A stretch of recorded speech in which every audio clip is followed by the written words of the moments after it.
Handa na ang Pinoy boxing icon na si Manny Pacquiao para sa nalalapit niyang pagbabalik sa loob ng ring kontra sa isang Japanese MMA fighter. Bago sila magbakbakan, merong babala si Pacman para sa kanyang kalabang si Chihiro Suzuki. Yan ang ulat ni Rafael Bandayrel.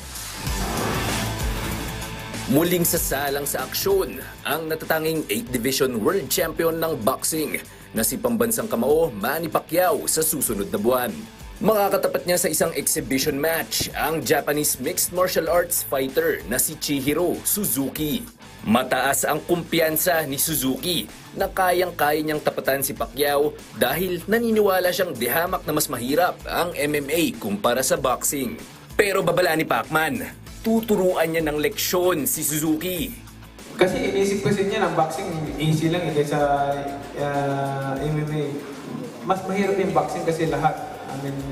Nakakapagod yung boxing kasi 12 rounds yun eh. But anyway, wala pang boxing experience kasi yung kalaban ko, so that's why I want to teach him. Dagdag pa ng dating senador, sa tingin niya ay tiyak na may mapupulot na aral ang kanyang kalaban pagkatapos ng kanilang exhibition. Matuto siya pagkatapos ng laban natin.